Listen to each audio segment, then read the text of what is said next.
Hello दोस्तों, कैसे हो आप सब। जो सीपीसी का मैं सीरीज चला रहा हूँ उसका थर्ड लेक्चर है आज। और जैसे कि मैंने आपको लास्ट क्लास में बताया था कि आज के इस लेक्चर में मैं सेक्शन 9 सीपीसी पढ़ाऊँगा। और सेक्शन 9 से शुरुआत करते हैं, फिर मैं आपको जुरिस्डिक्शन बताऊँगा, फिर लास्ट में इस लेक्चर में मैं रिवाइज़ करूँगा जो पिछली 2 क्लास में हमने पढ़ाया है। तो पहले मैं आपको सेक्शन 9 बता दूँ, क्यों इसको गेटवे टू सीपीसी बोलते हैं, क्या मीनिंग होता है जुरिस्डिक्शन का, और कैसे सेक्शन 9 से लेके सेक्शन 25 तक सारे के सारे रिलेटेड हैं, जिसमें एक्सेप्शन है रेस जुडिकाटा और रेस सब जुडिस। उसके अलावा सेक्शन 9, सेक्शन 16, 17, 18, 19, 20, 21 और 22 से लेके 25 तक ही सारे के सारे जुरिस्डिक्शन की बात कर रहे होते हैं। लेकिन उससे पहले हम सेक्शन 9 देख लेते हैं। तो सेक्शन 9 की अगर मैं बात करूँ तो सेक्शन 9 बोलता है कि सेक्शन 9 बोलता क्या है, इसको मैं आपको बताता हूँ। वो बोलता है every court, number 1, shall have jurisdiction to try every suit किसकी जुरिडिक्शन है, टू ट्राई, क्या ट्राई करने का, every suit of civil nature. Section 9 बोलता है every court shall have jurisdiction to try every suit of civil nature unless its jurisdiction is expressly or impliedly barred। तो section 9 को मैं section 9 में देखो कितने पॉइंट बनते हैं और कितने पॉइंट मैं आपको बताना चाह रहा हूं। तो नंबर 1 है एवरी कोर्ट, सेकंड है शैल हैव जुरिस्डिक्शन। इसी में हम 2 पॉइंट डिस्कस करेंगे, शैल का मीनिंग और जुरिस्डिक्शन का। टू ट्राई का मतलब क्या होता है, every suit of civil nature, इसका मीनिंग क्या होगा।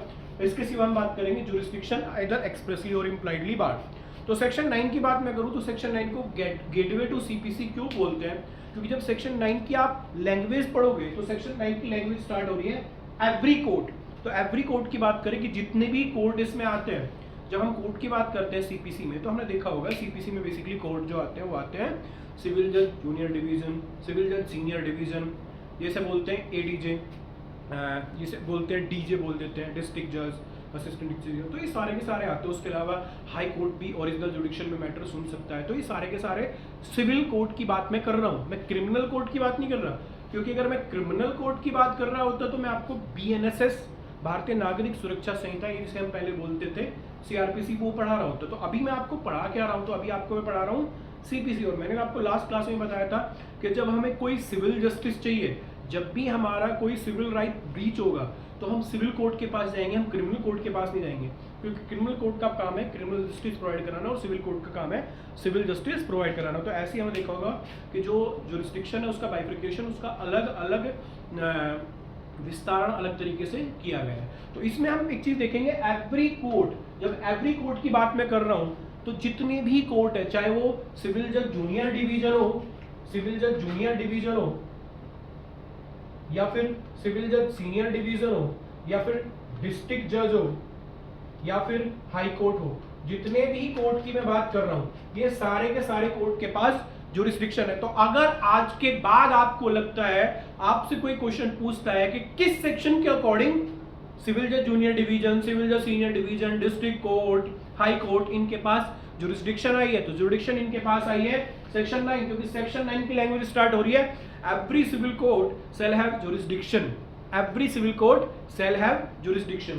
तो ये सेल का मतलब करें तो सेल का मतलब है कि इनके पास अगर कोई जाता है, अगर इनके पास कोई जाता है, सपोज करो ये एक सिविल जज है, इसके पास एक ए जाता है, तो वो ये डिनाई नहीं कर सकता कि मेरे पास जुरिडिक्शन नहीं है। क्यों? क्योंकि सेक्शन 9 में लिखा हुआ है कि you have jurisdiction, you shall have, you have jurisdiction, क्योंकि इसमें वर्ड शैल यूज किया गया है। अगर यहाँ मे यूज किया जाता तो वो डिनाई कर सकता था, मेरे को नहीं पता कि मेरे पास जुरिडिक्शन भी नहीं, आप कहीं और के पास जा सकते हो, लेकिन क्योंकि वर्ड शैल यूज कर दिया तो इसका मतलब है every civil court shall have, every civil court shall have jurisdiction. Jurisdiction की बात मैं करूं, जुरिस्डिक्शन, तो जुरिडिक्शन की अगर मैं बात करूं तो जुरिडिक्शन होता है ये दो, मतलब इसके, अब जुरिडिक्शन की बात मैं करूं तो हमने दो चीज देख ली, एवरी सिविल कोड सेल है। अब यहाँ देख लेते हैं जुरिस्डिक्शन होता क्या है। जो मैं आपको बता रहा हूँ कि जुरिस्डिक्शन सेक्शन 9 से स्टार्ट होके और सेक्शन 25 तक चलता है, वो जुरिस्डिक्शन बेसिकली होता क्या है, जुरिस्डिक्शन का मतलब क्या है।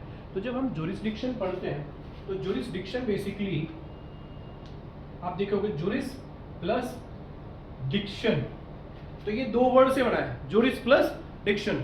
अब जुरिस का मतलब क्या हुआ, लॉ, या इसी को हम बोल देंगे अथॉरिटी, और डिक्शन का मतलब क्या हुआ, डिक्टेशन, डिक्टेशन। तो लॉ को डिक्टेट करने की अथॉरिटी, लॉ की इंटरप्रिटेशन की अथॉरिटी जिस भी व्यक्ति के पास है उसे हम बोल देते हैं कि उसके पास जुरिस्डिक्शन है या उसके पास अथॉरिटी है। अगर कोई मेरे पास आता है कि सर मैं आपके सामने एक सिविल सूट फाइल कर रहा हूं और आप एक काम करो मेरे को इसके लिए डिसीजन दो, तो मैं नहीं कर सकता क्योंकि आई डोंट हैव जुरिस्डिक्शन। लेकिन सिविल जज के पास अगर कोई बंदा जाता है तो सिविल जज डिनाई नहीं कर सकता कि मेरे पास जुरिस्डिक्शन नहीं है। क्यों? क्योंकि सेक्शन 9 ने क्या लिखा हुआ है, every civil code, every code shall have jurisdiction.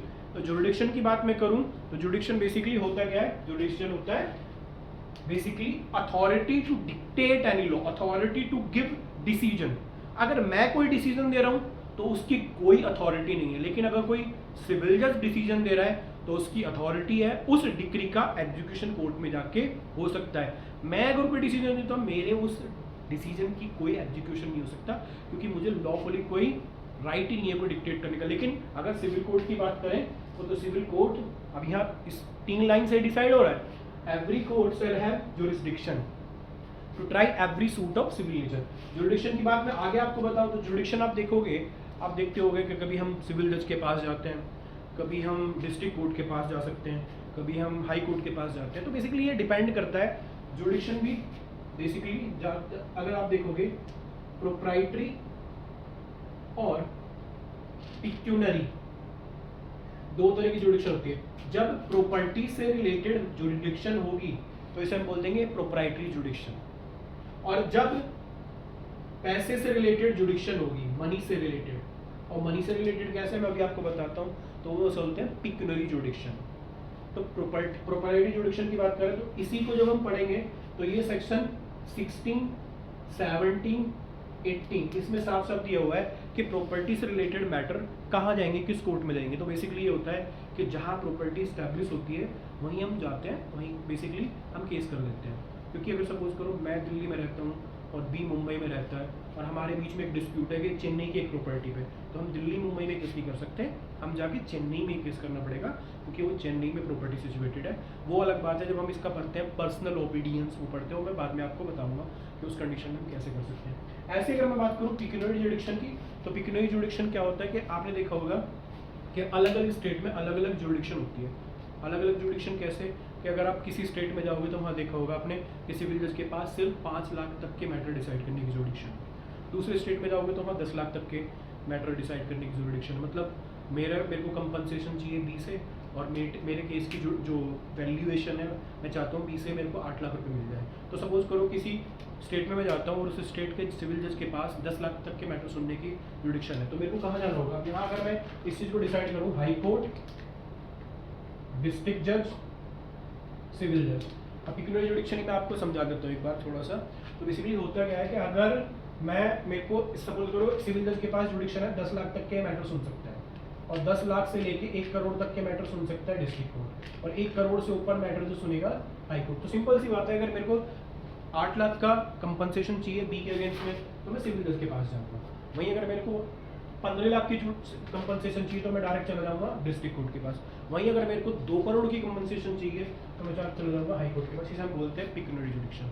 और जब हम किसी कोर्ट के पास डायरेक्ट जा रहे होते हैं तो उसकी भी ओरिजिनल जुरिडिक्शन में जा रहे होते हैं। वहीं अगर इस कंडीशन में एक होता है अपीलेट जुरिडिक्शन। अपीलेट जुरिडिक्शन क्या है सर? अपीलेट जुरिडिक्शन इससे बिल्कुल अलग है, वो हम पढ़ेंगे, बाद में पढ़ेंगे, लेकिन फिर भी मैं आपको बता देता हूँ कि सपोज करो मैं सिविल जज के पास किसी भी मैटर में गया, पिक्यूनरी या प्रोप्राइटरी मैटर में, और सिविल जज की जुरिडिक्शन में सेटिस्फाई नहीं तो मैं इसकी अपील कर सकता हूँ डिस्ट्रिक्ट जज में। अगर डिस्क्रीट के मैटर से सेटिस्फाई नहीं तो सेक्शन 100 आप पढ़ना, तो मैं हाई कोर्ट में सेकंड अपील में भी जा सकती हूँ। तो फर्स्ट अपील सेकंड अपील का कॉन्सेप्ट है। लेकिन दो तरह की मैं बेसिकली जुडिक्शन की बात में कर रहा हूँ। तो जुडिक्शन होता है आपका प्रोप्राइटरी जुडिक्शन और पिक्यूलियरी जुडिक्शन, दो चीज़ें हो गया। तीसरी चीज़ है टू ट्राई। टू ट्राई का मतलब है कि जो प्लेंटिफ होगा और डिफेंडेंट होगा वो अपने एविडेंस, अपने विटनेस, अपने डॉक्यूमेंट लेके आएंगे, तो उसको एग्जामिन करने की अथॉरिटी उस सिविल जज के पास है। तो अभी तक हमने तीन चीज देख ली, every C court shall have jurisdiction. तो जुडिक्शन का मतलब हमने देख लिया। अब हम मतलब देख लेते हैं बेसिकली टू ट्राई। ट्राई का मतलब देख लिया। अब हम मतलब देख लेते हैं बेसिकली, मैं इन सबको डिलीट कर रहा हूँ। अब मतलब हम देख लेते हैं every suit of civil nature. यही चीज इस सेक्शन 9 में समझनी है। और अगर हम इस चीज को समझ जाएंगे तो हम सब एक चीज और समझेंगे कि हमको पता चल जाएगा कि सिविल जज की, जो सिविल जज की या डिस्ट्रिक्ट जज की या हाई कोर्ट की जुडिक्शन है, उसको सीपीसी ने कितना एक्सपेंड कर दिया, कितना बढ़ा दिया। अब हम बात करते हैं civil nature. Civil nature, suit of civil nature. यहाँ दो वर्ड आ रहे हैं, सिविल सूट और आता है सूट ऑफ सिविल नेचर। ये दो वर्ड है, एक दो। मुद्दा ये आता है सिविल सूट या सूट ऑफ सिविल नेचर आया कहाँ से। तो ये तो कंफर्म है जो मैंने आपको बताया कि आपका कोई भी सिविल राइट। अब ये सिविल राइट क्या होता है सर? सिविल राइट होता है कि इसे हम बोलते हैं बेसिकली जो हमें सारे लीगल राइट जो इसने दिए हैं, जो हमें पार्लियामेंट ने या स्टेट लेजिस्लेचर ने जो हमें बहुत सारे राइट बना के दिए हैं, वो सारे के सारे सिविल राइट है हमारे। मतलब अगर इसका उल्टा देखें तो जो क्रिमिनल राइट नहीं है वही सिविल राइट। अब क्रिमिनल राइट कहाँ डिफाइन है? तो क्रिमिनल राइट बेसिकली 2-3 एक्ट है उसमें डिफाइन है, बीएनएस में है या प्रोटेक्शन वुमेन डोमेस्टिक वायलेंस से, तो वो सर बहुत कम देखोगे आप, लेकिन ज़्यादा उसके अलावा सारे के सारे सिविल राइट। अब सिविल राइट की बात करूँ मैं तो हिंदू मैरिज एक्ट में सिविल राइट है, हिंदू सक्सेशन एक्ट में सिविल राइट है, और आपको बात करूँ मैं ट्रांसफर ऑफ प्रॉपर्टी एक्ट में सिविल राइट है। लेकिन आप इसमें एक चीज़ देख लो, सिविल राइट जब भी आप देखोगे तो इसे बोलते हैं बेसिकली राइट इन पर्सोनम। तो जो मेरे पर्सनल राइट है, क्योंकि अगर सोसाइटी को कोई भी हार्म हो रहा है तो सोसाइटी को तो रिप्रेजेंट स्टेट करता है, तो it is the liability of the, it is the duty of the state to protect the right of the society. लेकिन अगर मेरे इंडिविजुअल खुद के राइट, अब मेरा ये मारकर कोई बी चोरी कर लेता है तो दिस इज माई ड्यूटी कि मैं अब ये तो चोरी कर लेता हूँ तो अब सपोज करो मेरा ही बी मारकर अपनी कस्टडी में ले लेता है और बोल रहा है मेरा है, मैं बोल रहा हूँ मेरा है, तो इस कंडीशन में इस इमूवेबल प्रॉपर्टी की रिकवरी में सेक्शन 7 ऑफ एसआरए में, सॉरी मूवेबल प्रॉपर्टी की recovery section 7 of SRA specific relief act में जाके मैं कर सकता हूँ। वैसे ही सपोज करो मेरी कोई प्रॉपर्टी है उस पर बी कब्जा कर लेता है, तो अपना टाइटल बता रहा है, मैं अपना टाइटल बता रहा हूँ, तो दिस इज माई ड्यूटी कि मैं कोर्ट में जाऊँ और कोर्ट में अपना राइट वो प्रूव करूँ। अगर मैं प्रूव कर देता हूँ मेरा राइट है, बी प्रूव कर देते तो बी का राइट है, तो उस कंडीशन में तो सिंपल सी बात है, सिविल राइट जब भी आप पढ़ो तो इतना याद रखना कि जितने भी इंडिविजुअल्स के राइट होते हैं वो सारे ज़्यादातर सिविल राइट होते हैं। इसलिए आपने देखा होगा जब हम टॉट पढ़ते हैं और जब हम बीएनएस पढ़ते हैं तो उसमें एक ही डिफरेंट होता है कि बीएनएस में स्टेट वर्सेस ए चलता है लेकिन टॉट में ए वर्सेस बी चलता है। रीज़न कि जब बीएनएस की बात करूँ या बीएनएसएस की बात करूँ, जिसे हम बोलते थे आईपीसी या सीआरपीसी, तो basically this is the duty of the state to provide protection to the society और सोसाइटी। लेकिन अगर सपोज करो मेरा कोई इंडिविजुअल राइट ब्रीच हुआ है, चाहे मेरे अगेंस्ट में किसी ने मेरा सिर भी फोड़ दिया, लेकिन अगर मेरा कोई सर भी फोड़ देता है तो मैं जाऊँगा और उसे बेसिकली ग्रीवियस हर्ट में जाके उसके अगेंस्ट में तो सेक्शन 115-16 बीएनएस का हो गया, पहला 323-24 था, तो उसमें जाके मैं फायर करा दूंगा। लेकिन मेरा सिर फोड़ दिया, बी को पनिशमेंट मिल गई, लेकिन मेरा सिर फोड़ने में अब देखो मेरे सर पे टाँके आए, मैं 10 दिन तक जॉब पे नहीं जा सका, मैं काम नहीं कर सकता, तो मेरा कितना कंपनसेटरी लॉस हुआ है, तो उस लॉस की रिकवरी मैं उस पर्टिकुलर इंडिविजुअल से कर सकता हूँ, तो मैं टॉर्ट में चला जाता हूँ। इसलिए जब आप टॉर्ट पढ़ोगे तो टॉर्ट और बीएनएस में एक डिफरेंस है, tort is a civil wrong. और वहीं अगर क्राइम की बात करें तो crime is basically happening directly against the society, even if a particular individual has been affected, still that is basically happening against society. तो बेशक एक इंडिविजुअल का इफेक्शन हो रहा है लेकिन सोसाइटी के अगेंस्ट में आपने क्राइम कर दिया। लेकिन अगर सपोज करो आप उस बी को, जिस बी ने मेरा सर फोड़ा था, उसको जेल में तो डाल दिया, लेकिन मेरा क्या जो मैं 10, 15, 20 दिन तक मैं हॉस्पिटल में रहा या कुछ भी करा मैंने 10 दिन तक काम नहीं किया, तो उस कंपनसेशन की भरपाई मैं टॉर्ट में जाके कर सकता हूँ। तो बाद में की बात है, पढ़ लेते हैं। तो बेसिकली जब हम बात करते हैं सिविल राइट की, तो सिविल राइट की बात मैं करूँ तो मैंने आपको बताया ना, ये बेसिकली इंडिविजुअल राइट है और मेरी ड्यूटी है, और इसी पे एक मैगजीन चलता है, इसी के ऊपर एक मैगजीन चलता है, वन हु seeks equity या equality must be vigilant. One who seeks equity must be vigilant. ये इस केस में बोल दिएगा, तो इसे बोलते हैं सिविल राइट. अब मुद्दा ये आता है कि सर अगर सिविल राइट इन्वॉल्व है तो हम सिविल सूट फाइल कर सकते हैं. फिर इसने word suit of civil nature file क्यों लिख दिया? क्योंकि देखो यहाँ वर्ड सिविल सूट नहीं लिखा है. सेक्शन 9 जब आप पढ़ोगे कहीं भी सिविल सूट वर्ड यूज नहीं हुआ है, रादर वर्ड यूज हुआ है सूट ऑफ सिविल नेचर. लेकिन इसका डिफरेंस क्या हुआ? तो डिफरेंस ये हुआ कि कभी कभी क्या होता है, देखो अगर यहीं पे ये सोसाइटल राइट होता, यहीं पे ये पॉलिटिकल राइट होता,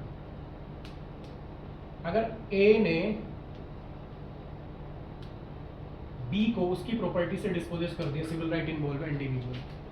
ए ने बी से कॉन्ट्रैक्ट किया था और बी कॉन्ट्रैक्ट परफॉर्म नहीं किया तो सिविल राइट इन्वॉल्व है. ए एक हस्बैंड है, बी एक वाइफ है, इसमें इसके अगेंस्ट में divorce petition, civil court involve है.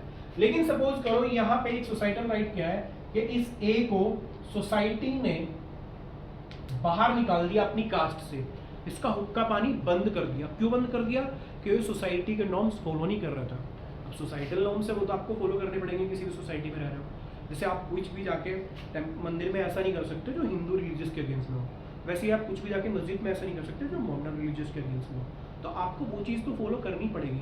तो इस कंडीशन में अगर सपोज करो इस ए को सोसाइटी से, कास्ट से इसने निकाल दिया क्योंकि इसने सोसाइटी के नॉर्म्स फॉलो नहीं करे, तो इस कंडीशन में बेसिकली क्या हो जाएगा, ये सोसाइटल राइटर कोर्ट ये नहीं बोल सकता, कभी भी कोर्ट ये नहीं बोलेगा कि आप इसको अपनी कास्ट में, अपनी सोसाइटी में वापस लो. हाँ, अगर उसके कोई सिविल राइट इन्वॉल्व हो तो मैं आपको बता देता हूँ तो कोर्ट बोल देगा. ऐसे ही अगर सपोज करो कोई पॉलिटिकल पार्टी है, वो बी को एक्सपेल कर देती है कि जाओ हम आपको मेंबरशिप आपकी रद्द कर रहे हैं, तो उस कंडीशन में ये पॉलिटिकल राइट है, सिविल राइट इन्वॉल्व नहीं है. लेकिन मुद्दा ये आता है सिविल राइट कैसे इन्वॉल्व होगा. तो अगर सपोज करो कहीं social plus civil right involve हो जाते हैं, तो उस कंडीशन में जो ये सूट है ना, सिविल सूट, अभी सूट ऑफ सिविल नेचर बन जाएगा. क्योंकि अगर यहाँ सिविल सूट वर्ड यूज किया होता और ये कभी भी दो राइट इन्वॉल्व हो जाते हैं तो कोर्ट की जुडिक्शन तो ऑटोमेटिक खत्म हो जाती, क्योंकि हर बार जो दूसरी पार्टी है वो ये ऑब्जेक्शन रेज करती कि द सब this is not purely a civil suit, rather some societal rights also involve. तो सेक्शन 9 ने एक चीज कर दिया, इस चीज को खत्म कर दिया. सेक्शन 9 ने बोल दिया कि अगर सिविल राइट के साथ कुछ सोसाइटल या कुछ पॉलिटिकल राइट भी इन्वॉल्व है, स्टिल कोर्ट के पास जुडिक्शन है. एक टेस्ट उसको फॉलो करना पड़ेगा, उसे बोलते हैं principal question test. Principal question ये होता है कि जब कोर्ट ऐसे मैटर सुन रहा होता है, जब भी कोर्ट ऐसे मैटर सुन रहा होता है तो कोर्ट देखता है इस केस में कौन सा राइट ऐसा है जिसको ब्रीच ज़्यादा ग्रेविटी के साथ हुआ है. जैसे मैं आपको एक इसका एग्जांपल देके समझाता हूँ, इसको डिलीट कर देता हूँ.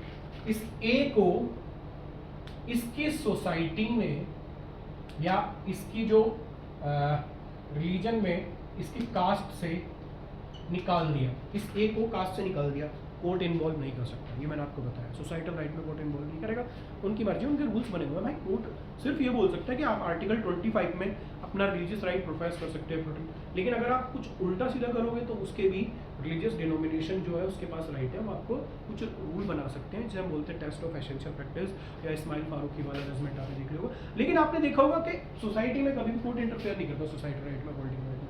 लेकिन सपोज करो इस ए का सोसाइटल राइट ब्रीच हुआ है, कोर्ट के पास जुडिक्शन दिया.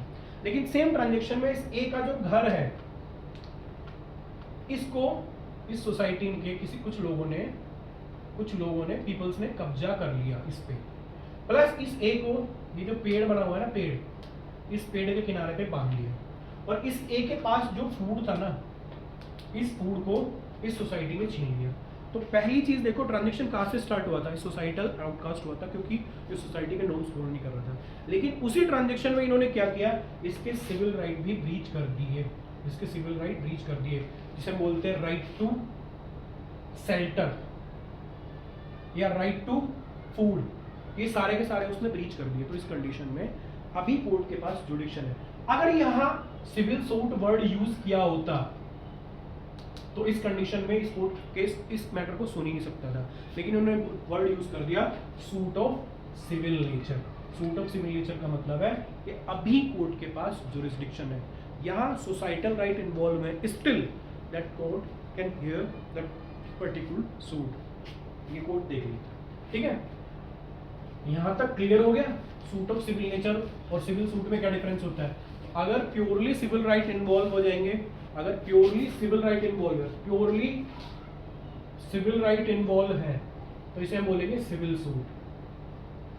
लेकिन civil right plus societal right plus political, कुछ भी राइट इन्वॉल्व हो सिविल राइट के साथ, तो ये अभी सिविल सूट नहीं है, ये क्या हो जाएगा, suit of civil nature, suit of civil nature. ठीक है, नेक्स्ट है, मैं आपको बता देता हूं, नेक्स्ट है unless its jurisdiction expressly impliedly barred। तो अभी तक हमने क्या देखा कि every civil court shall have jurisdiction, किस चीज की jurisdiction, jurisdiction का मतलब क्या होता है, अथॉरिटी, किस चीज की jurisdiction है हर सिविल कोर्ट के पास, क्या है कि to try every suit of civil nature.